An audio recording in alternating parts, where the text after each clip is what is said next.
Est-ce que vous utilisez vos genoux? Mais apprends, toi, chrétien, à ployer les genoux devant ton Dieu. Ton Dieu n'est pas mort.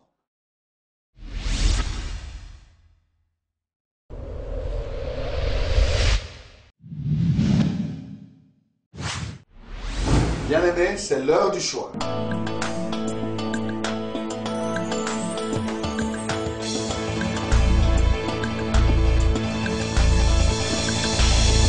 Au pied du Seigneur, je t'invite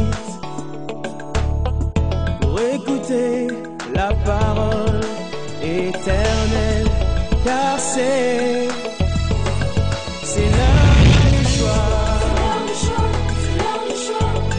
C'est l'heure du choix. C'est l'heure du choix. C'est l'heure du choix.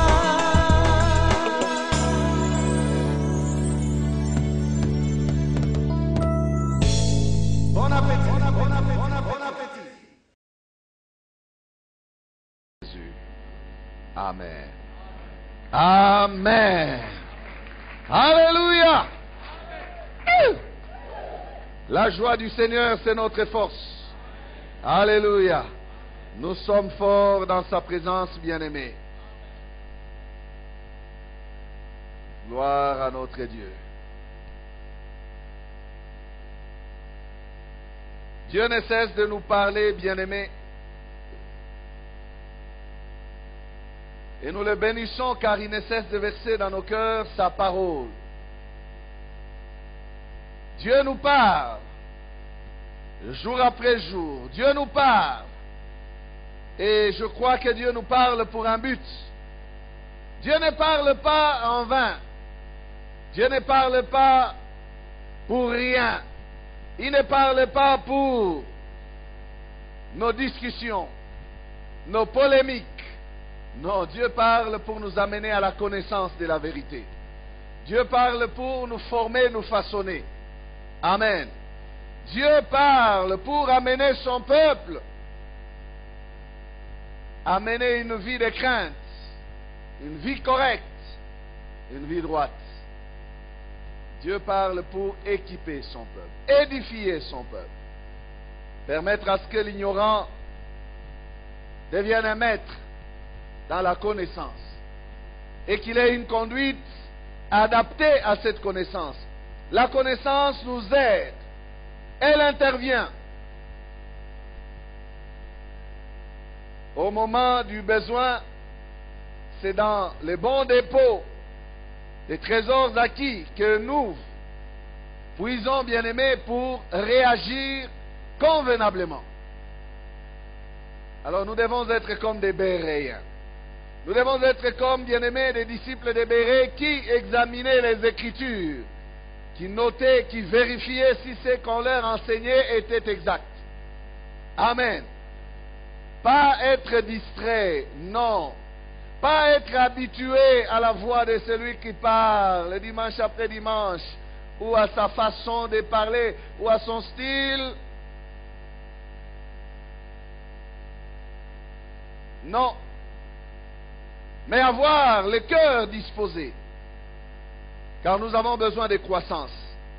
Nous sommes encore dans l'absence de croissance. Nous lisons notre texte sur la croissance. Les justes croissent. Psaume 92, 13 à 16. Les justes croissent comme le palmier. Ils s'élèvent comme le cèdre du Liban. Plantés dans la maison de l'Éternel, ils prospèrent dans les parvis de notre Dieu. Ils portent encore des fruits dans la vieillesse. Ils sont pleins de sèves et verdoyants, pour faire connaître que l'Éternel est juste. Il est mon rocher, il n'y a point en lui d'iniquité. Amen. Proverbe 4, 18. Nous les lisons ensemble, nous les répétons ensemble à haute voix.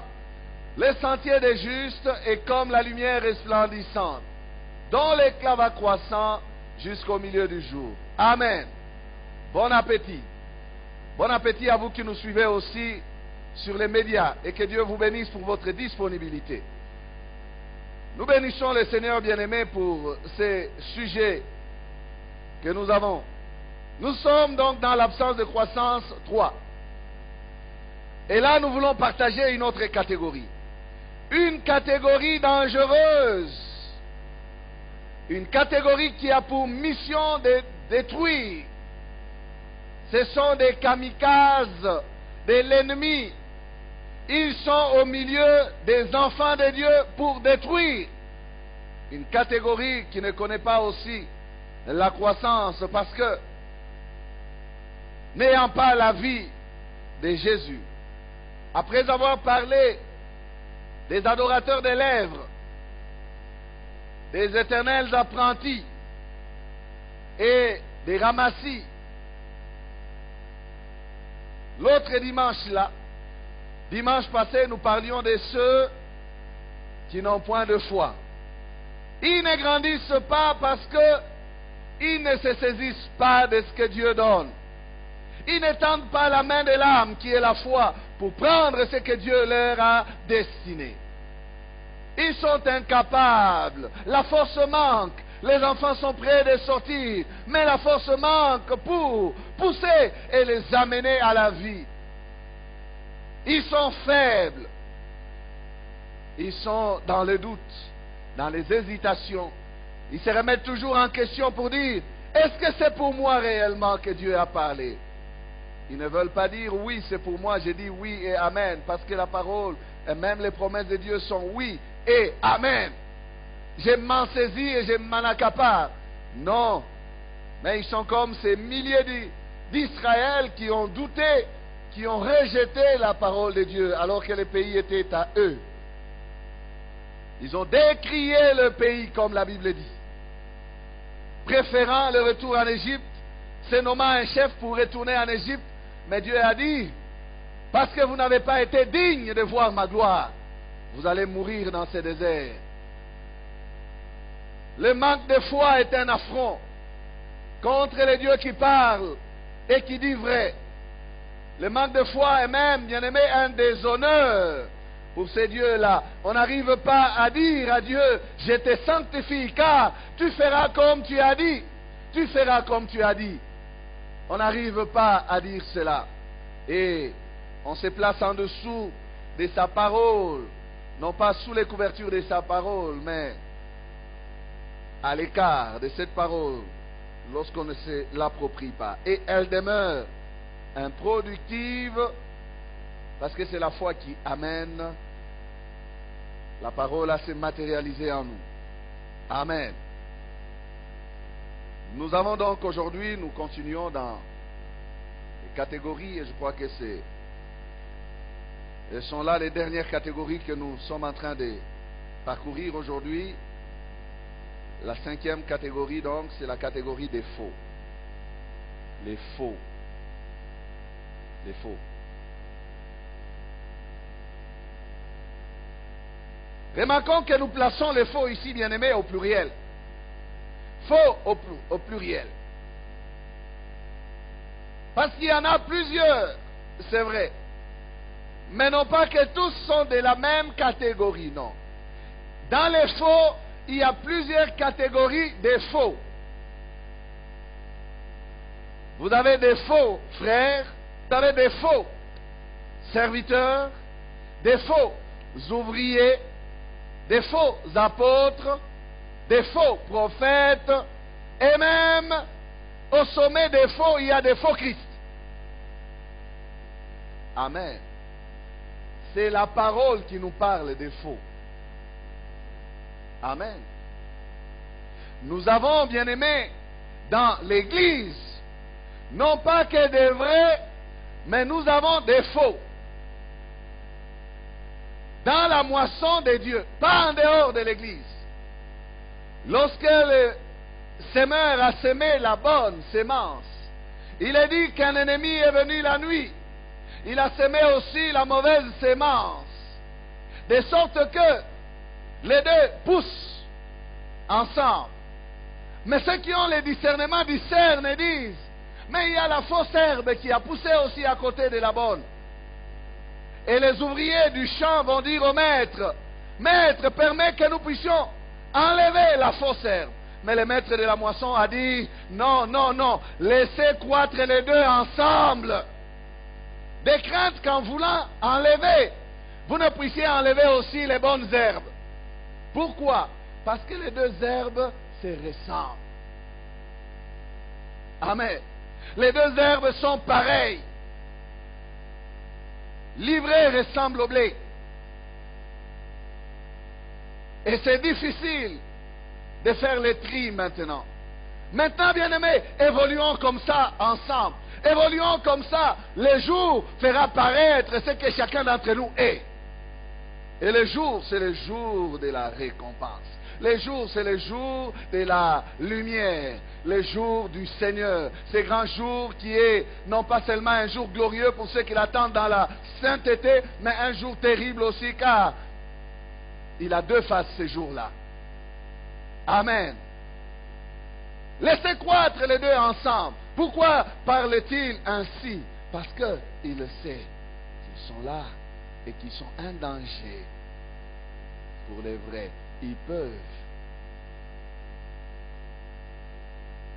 lorsqu'on veut déraciner, causer des dégâts pour les vrais. La Bible nous parle donc, bien-aimés, de la présence des faux. Je disais, nous sommes ici devant une catégorie qui n'a rien à voir avec Christ. C'est l'ennemi qui a semé le faux, la mauvaise sémence. Mais le problème de cette catégorie est qu'elle s'est fait justement passer comme étant à Christ. Et la force des faux, c'est d'user de toutes sortes d'artifices, d'user de toutes sortes d'apparences. Le faux est capable de se faire passer pour le vrai.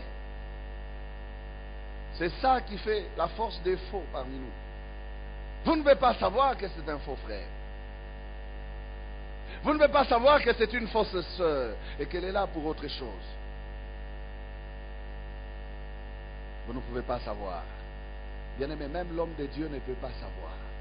Il y a un grand homme de Dieu de la planète Terre, de notre planète, de cette génération, qui a hébergé dans son église une fausse sœur, envoyée par l'ennemi pour les faire tomber. Il a fait des années avec elle. Elle a gravi tous les échelons de l'église jusqu'à devenir sa secrétaire. Et quand la chose est arrivée, c'est caméra à l'appui, photo à l'appui. Et le ministère de cet homme s'est écroulé depuis lors. Parce que ses ennemis qui avaient envoyé cette fille avaient une mission: détruire la croissance, détruire l'évolution. Peut-être que vous êtes un faux et que vous êtes là. Je disais que Dieu ne parle pas pour rien. Amen. Dieu ne parle pas pour rien, non, non. Ils sont spécialistes dans l'art de se faire passer pour vrai. Je crois que quand cette sœur évoluait, elle faisait trembler le toit de l'église par ses prières. Elle parlait en langue d'une manière spéciale. Et l'homme de Dieu était touché. Oh, quel don, quelle grâce, quelle servante. Non, elle avait une mission. Ce qui est faux, bien-aimé, c'est ce qui est contraire au vrai. Et ce qui est faux est contrefait. Et bien souvent, le faux est fabriqué